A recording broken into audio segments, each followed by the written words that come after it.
In the year 1220, travelers traversing the age-old Silk Road through Central Asia would encounter a scene that defied comprehension, a stark testament to the ephemerality of empire. Where once the magnificent city of Merv stood, a beacon of scholarship and commerce with its grand libraries and vibrant markets, now there was only an unsettling silence. The very bones of a once thriving civilization lay bleached white under the unforgiving desert sun, a landscape of ash and ruin, a haunting monument to catastrophic pride. The Khwarazmian Empire, a sprawling colossus that once stretched from the Caspian Sea to the fringes of India, holding dominion over the world's most lucrative trade routes, had vanished with shocking speed. Its rulers, who styled themselves as the rightful heirs of Alexander the Great, masters of a realm that sustained nearly 10 million souls, were gone. Within a mere 3 years, this empire would be so utterly extinguished that future generations would find it difficult to believe it had ever existed at all. This is the story of how a single act of diplomatic recklessness, one moment of profound arrogance, unleashed what historians now recognize as one of the most systematic acts of annihilation in human history. It began with an ill-fated trade caravan and culminated in the complete erasure of a civilization. The architect of this destruction was Genghis Khan, and his response would forever redefine the very meaning of total war, a chilling example of unchecked power unleashed upon a vulnerable world. The year was 1218, and the world seemed vast enough for empires to coexist in a delicate balance. Trade routes served as vital arteries, pumping lifeblood between east and west, carrying not only silk and spices, but also innovative ideas and transformative technologies. The Mongol Empire, though demonstrably growing in power and influence, appeared to many as merely another nomadic kingdom nestled beyond the imposing mountain ranges, distant, seemingly manageable, and ultimately irrelevant to the sophisticated affairs of established civilized nations. But civilizations, as the Khwarazmians were soon to discover in the most brutal way imaginable, are far more fragile than their rulers often dare to acknowledge. They can be shattered not through decades of gradual decline, but by a single fatal miscalculation, a moment of hubris that unravels the very fabric of society. Sometimes the perceived barbarians at the gates are not barbarians at all, but something infinitely more dangerous, a force that possesses a complete understanding of both mercy and destruction and deliberately chooses the latter with unnerving clarity. The Khwarazmian Empire stood proudly at the crossroads of the medieval world, blissfully unaware that it was also standing at a critical juncture in history itself, a fulcrum upon which the future would pivot. Its leaders had grown complacent in their positions of power, intoxicated by success, and confident in their perceived superiority. They were certain that their imposing walls and formidable armies would protect them from any conceivable threat. They were about to learn, in the most devastating manner possible, how quickly certainty can transform into ash, and how easily the mighty can become nothing more than a cautionary tale whispered across the winds of time.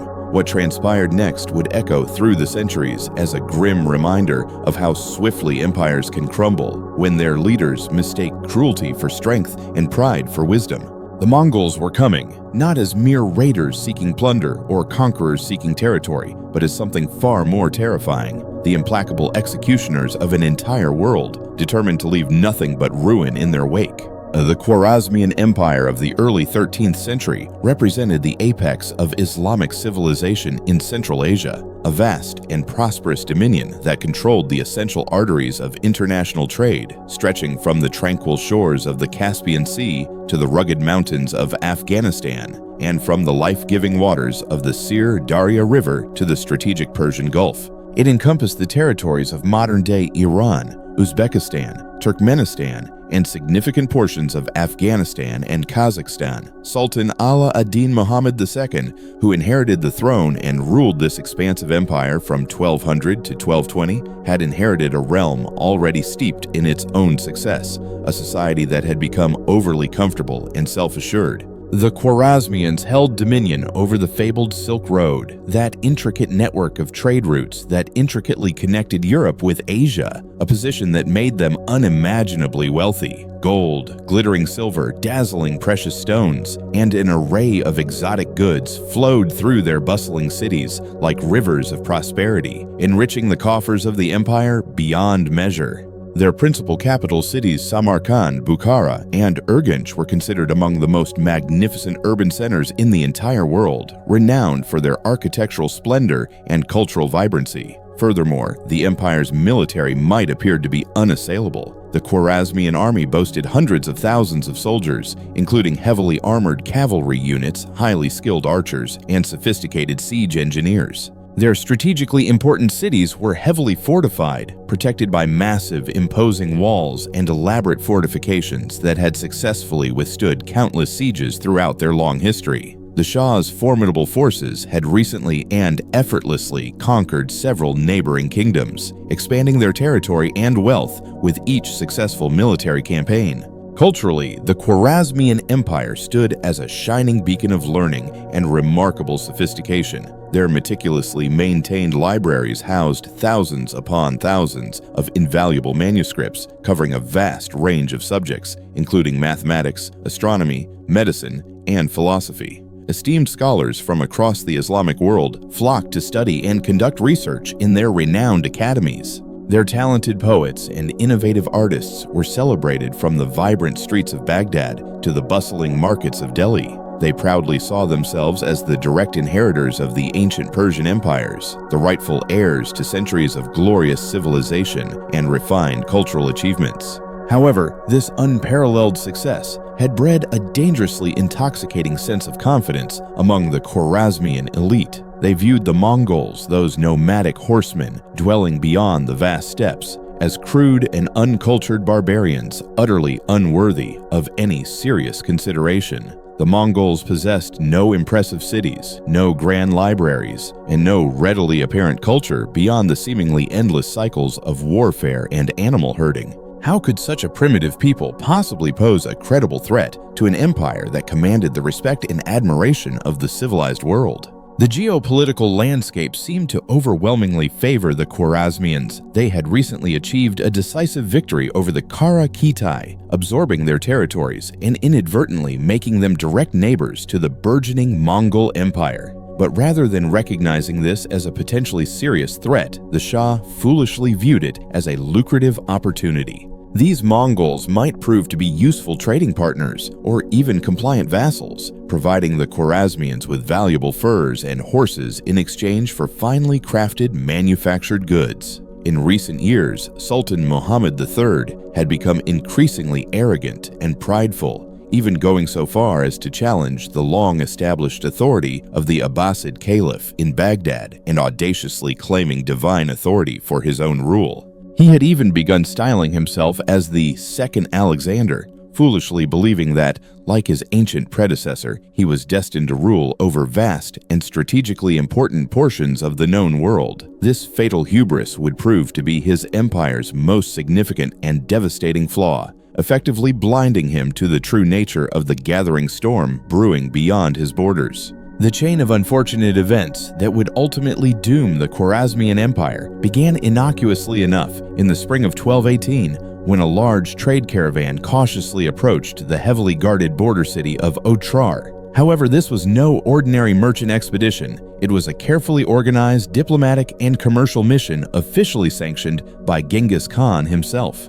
The impressive caravan consisted of approximately 450 men, including experienced Muslim merchants, seasoned Mongol traders, and what some historians speculate may have been discreet intelligence gatherers, a common practice in medieval diplomacy. The extensive caravan carried goods of immense value: gleaming gold, shimmering silver, lustrous silk, luxurious furs, exquisite jade, and valuable ivory, representing a king's ransom in accumulated wealth. But, even more importantly, it carried with it the implicit promise of peaceful and mutually beneficial relations between two potentially powerful empires. Genghis Khan had deliberately selected Muslim merchants to lead the expedition, understanding that religious and cultural familiarity would significantly ease potentially delicate negotiations. The clear message was that the burgeoning Mongol Empire sought peaceful trade, not destructive war. However, the governor of Otrar, a man named Inalchuk, who happened to be the Shah's own uncle, greeted the approaching caravan with deep-seated suspicion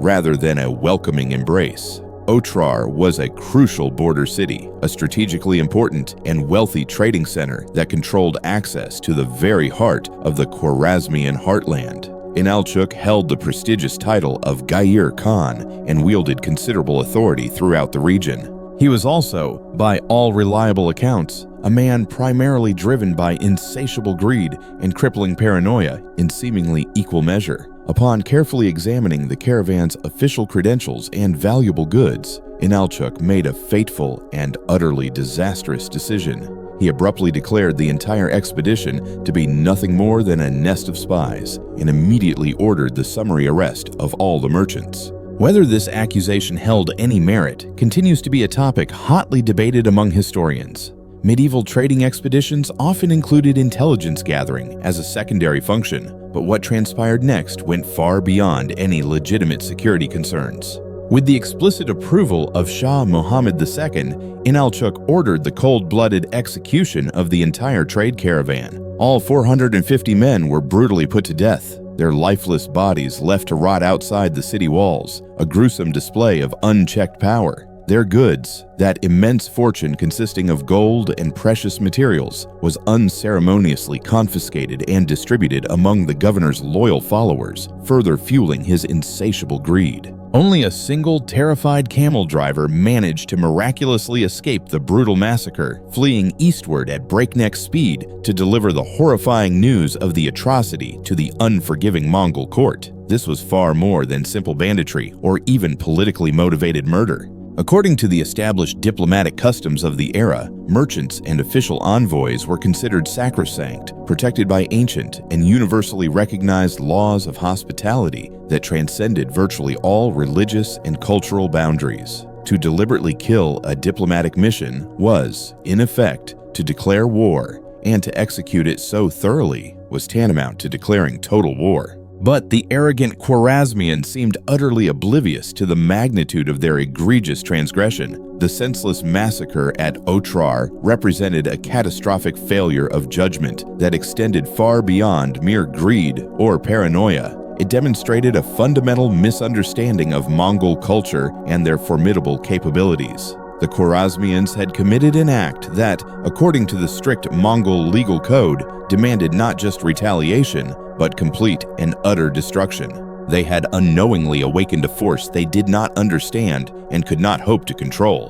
When the devastating news of the Otrar massacre reached Genghis Khan at his strategically located capital of Karakorum, the Great Khan's initial reaction was reportedly one of cold, calculating fury. According to the detailed accounts of the Persian historian Juvaini, who meticulously interviewed numerous eyewitnesses and survivors of the Mongol invasion, Genghis Khan spent 3 long days and nights in complete solitude on a remote hilltop, carefully contemplating his inevitable response. When he finally descended from his self-imposed isolation, his decision had been firmly made. The Khwarazmian Empire would pay for its unforgivable transgression with its very existence. But with a degree of restraint that surprised many, Genghis Khan first attempted one final diplomatic solution. In what would prove to be either a remarkable display of self-control or a masterful exercise in psychological warfare, he dispatched a carefully selected delegation of 3 official envoys to Sultan Muhammad II.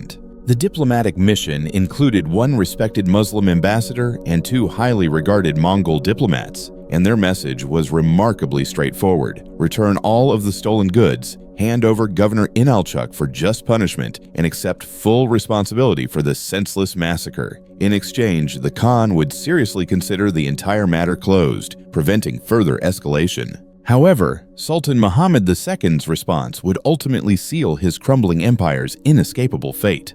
Rather than even acknowledging the legitimate grievance or attempting any form of meaningful negotiation, the Shah instead chose to compound the original insult with an even greater act of shocking atrocity. He callously ordered the Muslim envoy to be summarily beheaded and had the beards of the 2 Mongol ambassadors forcibly shaved off before sending them back to their formidable master. In deeply ingrained Mongol culture, a man's beard was considered sacred, and to forcibly shave it off was viewed as a profound act of humiliation. Contemporary accounts vividly describe the horrified reaction of the Mongol court when the mutilated envoys finally returned. The shocking sight of their humiliated ambassadors sent a palpable wave of outrage and disbelief throughout the assembled nobles and seasoned generals. Some hardened warriors reportedly wept openly with unrestrained rage, while others immediately called for full-scale mobilization. Genghis Khan himself was said to have solemnly declared, "The Sultan has deliberately chosen war. Let him then have war without end."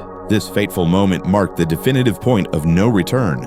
What might have been resolved through skillful diplomacy or even the payment of substantial tribute had now devolved into a matter of unyielding honor that could only be settled through complete destruction. The Mongol way of war was famously uncompromising: total submission or total annihilation. Sultan Muhammad II had foolishly chosen complete annihilation for his once proud empire, though he likely did not fully comprehend the true implications of his reckless choice. The esteemed Persian chronicler al-Nasawi, who faithfully served in the Khwarazmian court, later wrote that some advisors had desperately urged the Shah to reconsider his actions, fully recognizing the grave danger he had unleashed. But Muhammad II had become hopelessly intoxicated by his own perceived power and utterly convinced of his empire's apparent invincibility. He reportedly boasted that his well-equipped armies would easily drive the Mongol dogs back to their desolate steppes and thoroughly teach them the severe consequences of rashly threatening a civilized empire.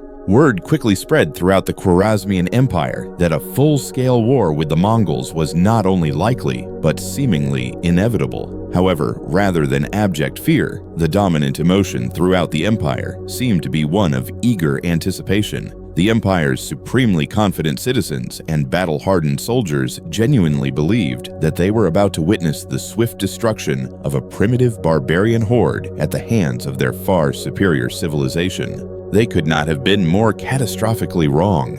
The seemingly unstoppable Mongol war machine that began inexorably moving toward Khwarazm in early 1219 was unlike anything the medieval world had ever encountered. Genghis Khan meticulously assembled a formidable force estimated to be between 100,000 and 150,000 warriors. But sheer numbers alone could not possibly capture the true nature of this highly efficient military instrument. These were not simply unorganized raiders or loosely affiliated tribal warriors, but the meticulously trained product of decades of revolutionary military innovation and ruthless selection. The highly mobile Mongol army moved with terrifying efficiency across the vast Central Asian steppes. Each seasoned warrior was accompanied by multiple horses, allowing for unprecedented speed, exceptional endurance, and a relentless operational tempo. They also carried their own easily transportable supplies and expertly lived off the land whenever necessary, making them largely independent of vulnerable and easily disrupted supply lines.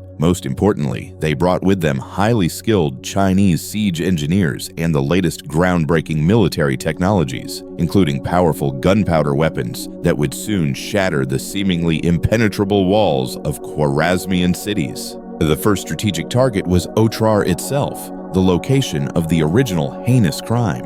Genghis Khan personally oversaw the meticulously planned siege, making it abundantly clear that this was to be both a vital strategic objective and a potent symbol of Mongol justice. The city's determined defenders, led by the same governor Inalchuq, who had brazenly ordered the original massacre, prepared for what they incorrectly assumed would be a conventional siege that they could readily withstand indefinitely. The innovative Mongol approach to siege warfare shattered long-held Khwarazmian expectations from the very beginning. Rather than simply surrounding the city and patiently waiting for its inevitable surrender, the Mongols expertly employed sophisticated psychological warfare, deliberately spread false information regarding their actual numbers and precise intentions, and cruelly used captured prisoners as expendable human shields in their relentless assaults. The desperate defenders quickly found themselves facing a seemingly unstoppable enemy that possessed an entirely different understanding of all aspects of warfare. As the agonizing siege progressed, increasingly disturbing stories began to reach other Khwarazmian cities regarding ruthless Mongol tactics that seemingly defied all comprehension.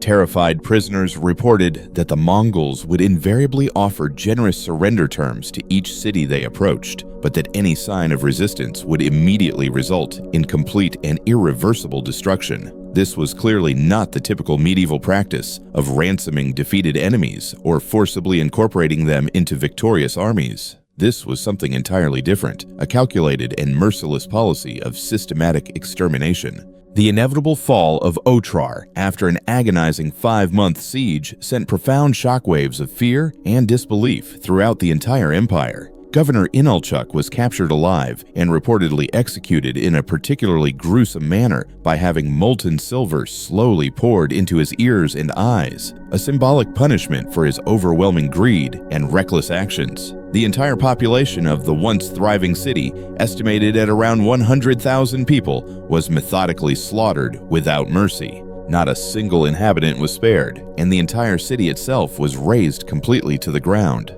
But the devastating fall of Otrar was only the terrifying beginning. As horrifying news of its destruction spread like wildfire, the Mongol armies under the capable command of Genghis Khan's sons were already rapidly advancing toward the great and strategically important cities of Bukhara and Samarkand. The once confident empire that had seemed so assured of its dominance just months before was about to discover the true and terrible meaning of total war and the ultimately devastating price of foolishly insulting the implacable Genghis Khan. The carefully planned siege of Bukhara in early 1220 marked the definitive beginning of the systematic destruction that would ultimately define the brutal Mongol conquest of Khwarazm. This ancient and historically important city, one of the greatest centers of Islamic learning and culture, had stood proudly for over 1,000 years as a shining beacon of civilization. Its meticulously curated libraries contained countless invaluable manuscripts. Its revered madrasas attracted brilliant scholars from across the vast Muslim world, and its bustling markets thrived with traders from every corner of Asia. Genghis Khan cleverly approached Bukhara, not through the expected and heavily defended route, but by skillfully leading his seasoned army across the supposedly impassable Kizilkum Desert. This strategically brilliant maneuver allowed him to suddenly appear directly before the city walls, completely bypassing the main Khwarazmian armies that were carefully positioned to defend the more traditional invasion routes. The psychological impact of this seemingly impossible approach cannot be overstated. To the terrified defenders, it must have appeared as if the relentless Mongols had simply materialized out of thin air. The city's large garrison, composed primarily of battle-hardened Turkish soldiers under the command of experienced Turkish commanders, unwisely attempted a desperate breakout on the third day of the rapidly escalating siege. This proved to be a strategically fatal mistake. The cunning Mongols, expertly employing their trademark feigned retreat, lured the Khwarazmian forces away from their well-prepared defensive positions and then swiftly turned to mercilessly annihilate them in a decisive open battle. With the main military force decisively destroyed, Bukhara's grim fate was effectively sealed when the demoralized city leaders reluctantly opened the gates in a desperate act of surrender. They incorrectly expected the typical terms of medieval warfare: payment of a substantial tribute, acknowledgement of new Mongol overlords, and perhaps the execution of a select few key officials. What they received instead was a brutal and unforgettable lesson in merciless Mongol justice that would resound across the long centuries to come. Genghis Khan himself formally entered the city and, according to various contemporary accounts, addressed the assembled population with chilling clarity. The Great Khan reportedly told the terrified citizens of Bukhara that their sultan had committed heinous crimes against the peaceful Mongol people and that they would now inevitably pay the full price for their ruler's arrogance and misdeeds. The city's soldiers were ruthlessly executed without exception. The large civilian population was then systematically divided into separate categories. Skilled artisans and craftsmen were spared execution to be sent as slaves to distant Mongolia. Young men were forcibly conscripted into the expanding Mongol army, and the rest faced either immediate execution or lifelong slavery. The meticulously planned destruction of Bukhara lasted for several agonizing days. The Mongols systematically looted the city's vast treasures, deliberately burned its priceless libraries, and methodically demolished its most significant buildings. Contemporary witnesses described horrific scenes of unspeakable horror. Learned scholars burned alive, along with their irreplaceable books, families permanently separated forever, and the accumulated wisdom of countless centuries reduced to nothing more than smoldering ash. The Great Mosque of Bukhara, one of the architectural wonders of the entire Islamic world, was infamously used as a stable for the Mongol horses. Perhaps most chilling of all was the highly calculated nature of the unrelenting destruction. This was not the random violence of an undisciplined army, but the systematic implementation of a well-defined and deliberate policy. The Mongols carefully preserved what was useful to them and efficiently destroyed everything else with methodical thoroughness. When they finally departed, Bukhara existed only as a haunting ghost of its once great former self, a stark warning to any other city that might dare to consider resisting the seemingly unstoppable Mongol onslaught. The rapid fall of Samarkand, the glittering jewel of the Khwarazmian Empire, demonstrated the full and terrible scope of Mongol military capabilities and the complete breakdown of Khwarazmian resistance. This magnificent city, which served as one of the empire's most important capitals and expertly controlled the strategically vital heart of the Silk Road trade networks, was defended by what contemporary sources claimed was a substantial garrison of 50,000 men, though many modern historians believe this number may be greatly exaggerated. Genghis Khan's sophisticated approach to capturing Samarkand revealed the extent of the vast intelligence network that carefully supported all Mongol military operations. The Great Khan knew precisely which routes to skillfully take, which Khwarazmian defenses were strongest, and which influential local leaders might be willing to negotiate a separate peace.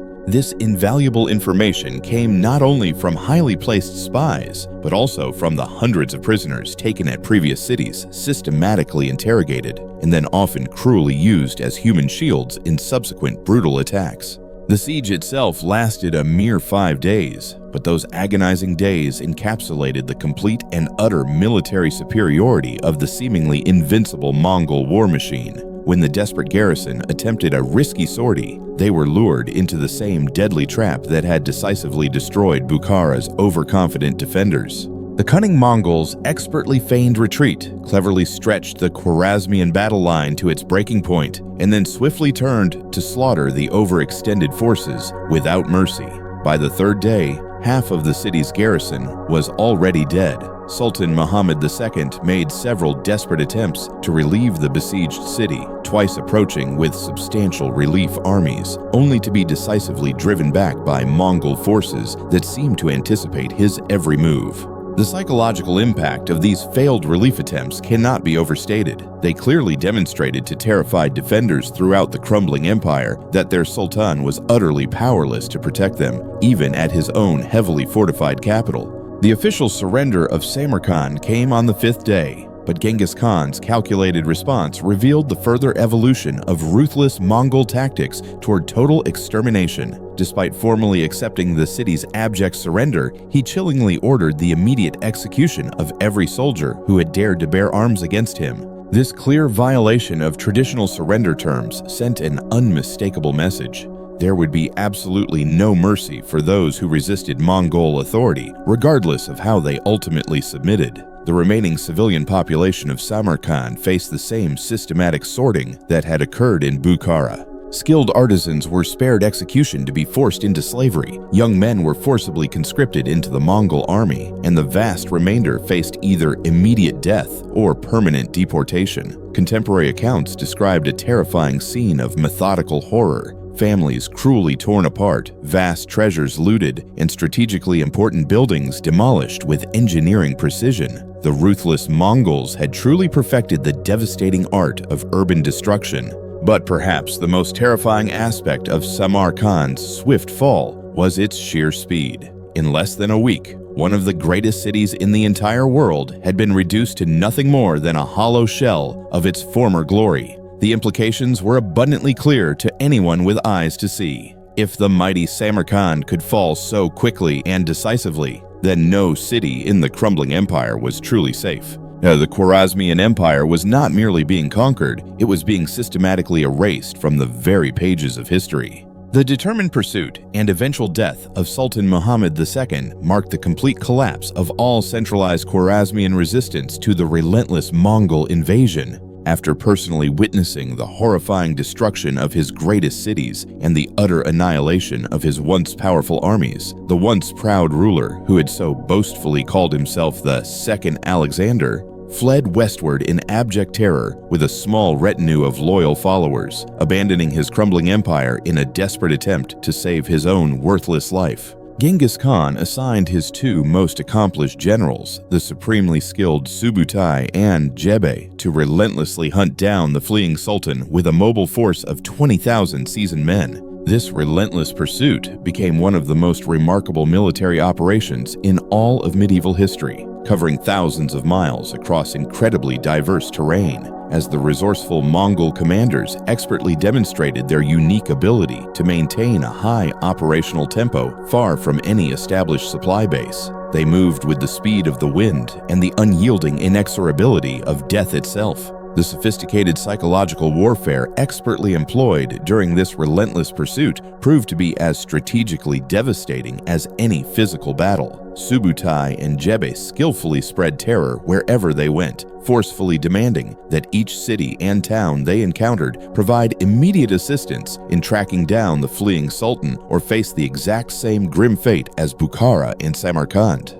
This created a vast network of unwilling collaborators and ensured that Muhammad II could find no safe refuge anywhere within his former domain. As news of the Sultan's ignominious flight spread throughout the crumbling empire, it triggered a complete cascade of political collapse. Provincial governors and regional commanders, fully realizing that their sovereign could no longer protect them, began to hastily make separate peace arrangements with the seemingly invincible Mongols, or simply abandoning their crucial posts altogether. The once formidable empire that had seemed so overwhelmingly strong just 2 years prior was now rapidly disintegrating, not only militarily, but also politically and psychologically. The inevitable end came in December of 1220, when Muhammad II finally died on a small, desolate island in the Caspian Sea, most likely from pneumonia, though some historical sources suggest the overwhelming shock of losing his vast empire significantly contributed to his premature death. Contemporary accounts describe his agonizing final days as marked by uncontrollable delirium and profound despair, as the full and horrifying reality of his catastrophic miscalculation became painfully undeniable. The man who had so foolishly insulted Genghis Khan died in miserable exile, his once great empire already nothing more than a distant memory. The symbolic importance of the Sultan's wretched death cannot possibly be overstated. With their sovereign gone and their armies decisively destroyed, the remaining pockets of fragmented Khwarazmian resistance lost all legitimacy and effective coordination. What had once been a mighty empire quickly devolved into a collection of isolated cities, helplessly awaiting their inevitable turn for complete destruction.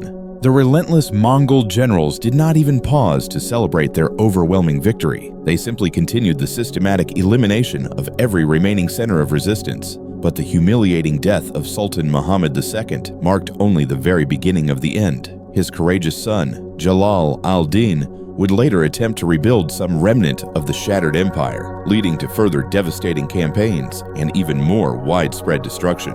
The seemingly invincible Mongols had swiftly achieved their immediate objective, but their ongoing work of total destruction was far from complete. The methodical erasure of Khwarazmian civilization would tragically continue for many months to come. The final devastating phase of the Khwarazmian Empire's irreversible destruction revealed the full and terrifying scope of the Mongol capability for systematic extermination. Those cities that had not yet fallen to the Mongol onslaught, notably Merv, Nishapur, Herat, and Urgench, faced a grim and impossible choice between immediate and unconditional surrender and complete and utter annihilation. Most reluctantly chose the former, only to discover that Mongol mercy was a concept that no longer applied to this brutal and unforgiving military campaign. The horrific massacre at Merv in February of 1221 became legendary for its almost unbelievable scope and methodical execution. this ancient city, widely known as the Pearl of the World,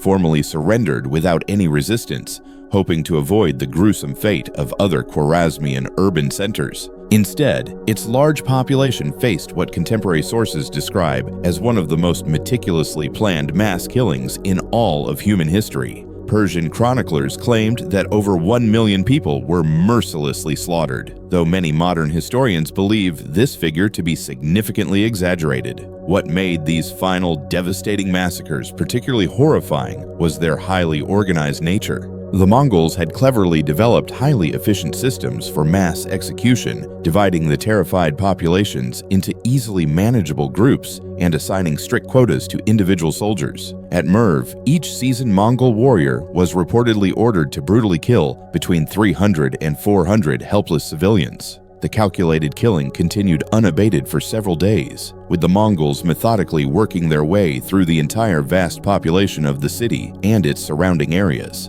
Nishapur, the cherished birthplace of the renowned poet Omar Khayyam, received particularly brutal attention because a Mongol prince had been killed during its initial siege. Genghis Khan's vengeful daughter-in-law personally supervised the city's complete destruction, chillingly ordering that no living thing be spared. Contemporary accounts graphically described the creation of separate and imposing pyramids of severed skulls for men, women, and even young children. Even defenseless cats and dogs were systematically killed to ensure that nothing remotely living remained within the devastated city.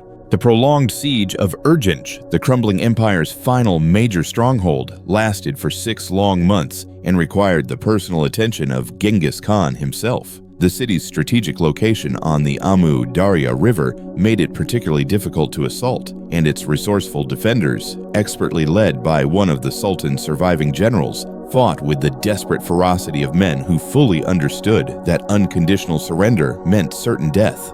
When the battered city finally fell, the vengeful Mongols diverted the strategic river to ensure that it could never be rebuilt. By the definitive end of 1221, the once great Khwarazmian Empire had effectively ceased to exist. The strategically important cities that had once skillfully controlled the bustling Silk Road lay in smoldering ruins. The priceless libraries that had faithfully preserved centuries of accumulated learning were reduced to nothing more than worthless ash.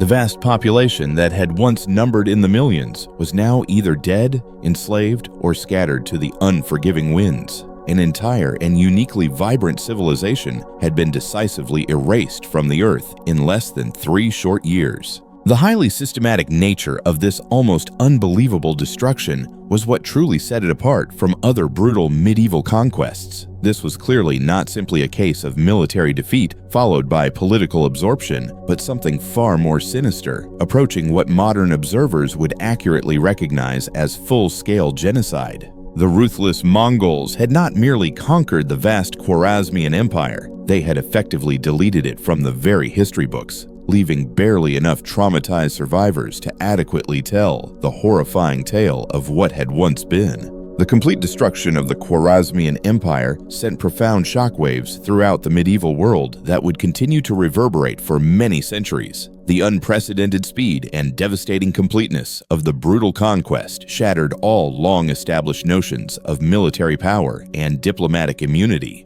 Within a mere 3 years, one of the world's most powerful empires had been reduced to nothing more than scattered ruins and deeply traumatized survivors, clearly demonstrating that no civilization, regardless of its apparent strength and sophistication, was truly immune to the very real threat of total destruction. The immediate impact on the wider Islamic world was undeniably catastrophic and enduring. The Khwarazmian Empire had served as one of the greatest and most influential centers of Islamic civilization, the cherished home of renowned scholars, gifted poets, and brilliant philosophers. Its utter destruction represented not only a devastating political defeat, but also a profound cultural catastrophe that tragically set back Islamic learning and culture for several generations. Priceless libraries containing irreplaceable manuscripts were deliberately burned to the ground. Esteemed scholars were either brutally killed or cruelly enslaved, and entire intellectual traditions were irretrievably lost forever. The long-term demographic consequences were equally severe and far-reaching. While exact population figures from the medieval period are notoriously unreliable, contemporary sources suggest that the population of the affected region drastically dropped by as much as 90% during the relentless Mongol conquest. Entire cities were permanently abandoned, complex irrigation systems fell into severe disrepair, and nomadic pastoralism replaced settled agriculture across vast areas of the previously thriving empire. The devastated region would not recover its pre-conquest population levels for many centuries to come. The profound psychological impact extended far beyond the immediate borders of the former empire. Word of the Khwarazmian destruction rapidly spread along bustling trade routes and carefully guarded diplomatic channels, eventually reaching distant Europe, the Middle East, and Asia. The grim message was abundantly clear. Genghis Khan was not merely another conqueror seeking tribute or territory, but a seemingly unstoppable force of nature that could swiftly obliterate entire civilizations without mercy. This carefully cultivated reputation became a potent weapon in itself, causing many subsequent enemies to readily surrender without any significant resistance. The widespread economic consequences were undeniably global in scope. The Khwarazmian Empire had expertly controlled crucial segments of the vital Silk Road, and its sudden destruction initially disrupted trade between East and West. However, the pragmatically minded Mongols quickly recognized the immense value of these established trade routes and rapidly worked to restore them under their own strict control. Paradoxically, the very same forces that had deliberately destroyed the once thriving Khwarazmian trading network would eventually create an even more extensive and strategically important commercial system under efficient Mongol rule. The resulting political ramifications were equally profound and far-reaching. The sudden disappearance of a major regional power created a significant vacuum that neighboring states eagerly rushed to fill. The Ayyubid dynasty in Egypt and Syria, the Rum Sultanate in Anatolia, and various successor states in Persia all suddenly found themselves facing both unprecedented opportunities and new and potentially devastating threats. The long-established balance of power across the entire Middle East and Central Asia was permanently and fundamentally altered. Perhaps most significantly, the brutal conquest established a terrifying new paradigm for total war that would continue to influence military thinking for many centuries. The chilling Mongol demonstration that entire empires could be systematically destroyed and effectively erased from existence served as both an ominous inspiration and a dire warning to future conquerors. The destructive concept of total war, the complete and utter destruction of an enemy's capacity to resist, had been elevated to a brutal art form with horrific consequences that would echo ominously throughout human history. As we carefully reflect on the catastrophic end of the once great Khwarazmian Empire, we are confronted with several uncomfortable truths regarding the very nature of civilization and the underlying fragility of human achievement. In the year 1218, the Khwarazmians expertly controlled vast territories, commanded powerful armies, and presided over strategically important centers of learning that rivaled any in the known world. By 1221, they had been reduced to a mere historical footnote, remembered primarily for their spectacular and almost unbelievable destruction. The shocking speed of this utter collapse reveals just how quickly the painstakingly accumulated achievements of countless centuries can be reduced to absolutely nothing. Precious libraries that had taken generations to carefully build and curate were deliberately destroyed in a matter of days.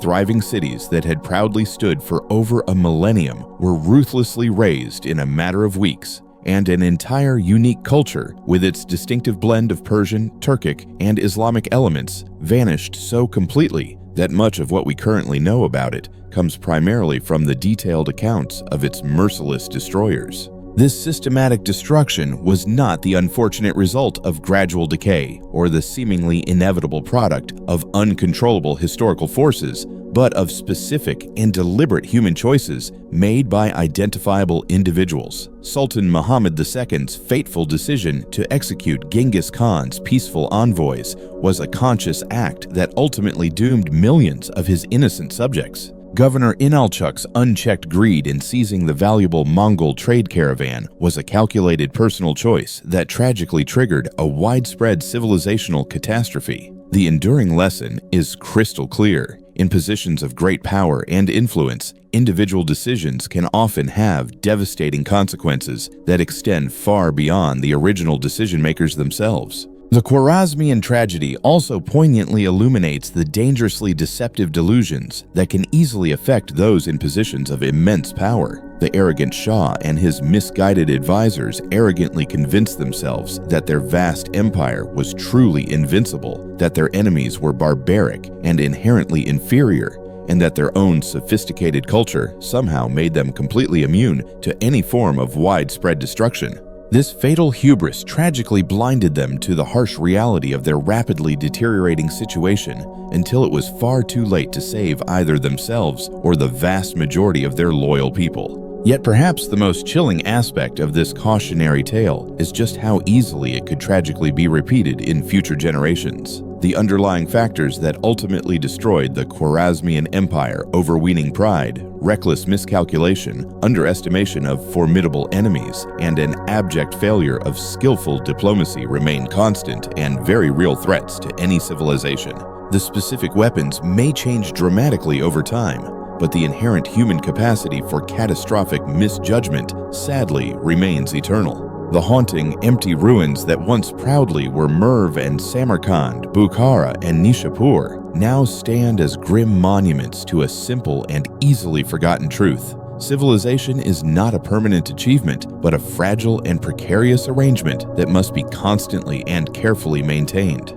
The misguided Khwarazmians tragically learned far too late that impressive empires can take centuries to diligently build, but can easily be destroyed in a matter of mere years. That cultural sophistication provides absolutely no guaranteed protection against determined and ruthless enemies, and that sometimes the perceived barbarians at the heavily guarded gates are not barbarians at all, but something far more dangerous and destructive. In the end, the tragic Khwarazmian Empire serves as history's most perfect example of just how completely and quickly significant human achievement can be reduced to nothing more than worthless dust when blinding pride replaces sound wisdom and senseless insults are substituted for skillful diplomacy. Their vast empire ultimately ceased to exist, not because it was inherently weak, but because its leaders arrogantly chose to awaken a formidable force that they could neither fully understand nor effectively control. The haunting silence that chillingly descended over their once vibrant cities after 1221 serves as an eternal and unavoidable warning. Civilizations that foolishly forget.